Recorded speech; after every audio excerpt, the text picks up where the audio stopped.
दोस्तों, सुशांत सिंह राजपूत और रिया चक्रवर्ती मामले में एक बहुत बड़ी खबर है ईडी के दफ्तर से। जी हां, हो सकता है कि सुशांत सिंह राजपूत और रिया का अकाउंट विदेश में हो।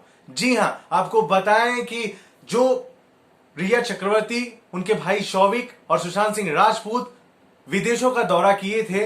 वो ये तीनों ही Austria, Australia, South Africa, Dubai जैसे कई देशों में गए थे और लंबा चौड़ा टूर इन्होंने किया है। ऐसे में ईडी का ये सोचना है, ये मानना है कि एक तरह से इन तीनों का ये बिजनेस टूर था और बिजनेस टूर की वजह से ही ये तीनों बहुत बड़े लेवल पर विदेशों का भ्रमण कर रहे थे। यहां तक कि ईडी ये भी पता लगाने में जुटी हुई है कि क्या इन सभी का अकाउंट था। जो जानकारी हमारे पास ईडी के दफ्तर से मिल रही है वो ये कि सबसे ज्यादा समय जो है इन तीनों ने ही दुबई में बिताया था और अब ऐसा मानकर हम चल रहे हैं कि दुबई में ही सुशांत सिंह राजपूत का और रिया चक्रवर्ती का कोई ना तो कोई बिजनेस अकाउंट होगा। आपको बताएं कि मुंबई के जितने भी बैंकों में सुशांत सिंह राजपूत और रिया चक्रवर्ती के अकाउंट है, सभी की जांच पड़ताल की जा चुकी है। ईडी ने अपने तरीके से सुशांत सिंह राजपूत मामले में रिया चक्रवर्ती से बहुत ही पूछताछ कर चुकी है।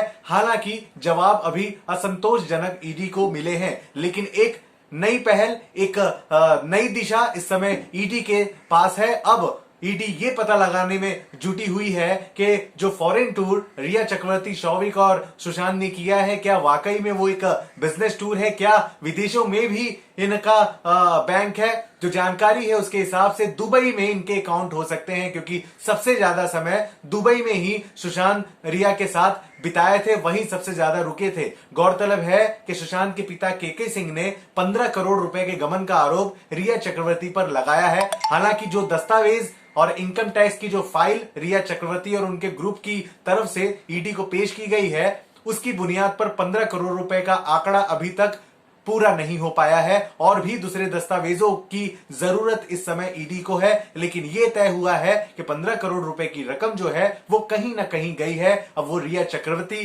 द्वारा कहीं और भेजी गई है या फिर कहां गई है। ऐसे में अब जो दिशा है वो विदेश में किसी बैंक की तरफ हो सकते हैं। अब ये पता लगाया जाएगा कि इन लोगों का कोई अकाउंट बिजनेस पर्पस की वजह से विदेश में तो नहीं था, क्या पैसे का आवागमन विदेश के किसी बैंक में हुआ है। बहुत बड़ा खुलासा अब फिर एक बार हुआ है। नए नए चीजें रोजाना ही इस मसले पर आते जा रहे हैं। आपको बताएं कि ईडी ने अब तक रिया चक्रवर्ती के अलावा श्रुति मोदी, जो उनके मैनेजर कहे जाते थे, सैमुअल मिरिंडा, जो अकाउंट्स का काम देखते थे, इसके अलावा केके सिंह और उनकी बहन रानी से भी पूछताछ कर चुकी है। और भी कई लोगों से, जो सीए हैं रितेश शाह वगैरह, उनसे भी ईडी ने पूछताछ की है। अपनी तरीके से कड़ी कार्रवाई की तरफ ईडी इस समय चल रही है। आगे क्या कुछ खास अपडेट होगी बताएंगे आपको अगले वीडियो में। तब तक बने रहे फीफा फूज के साथ।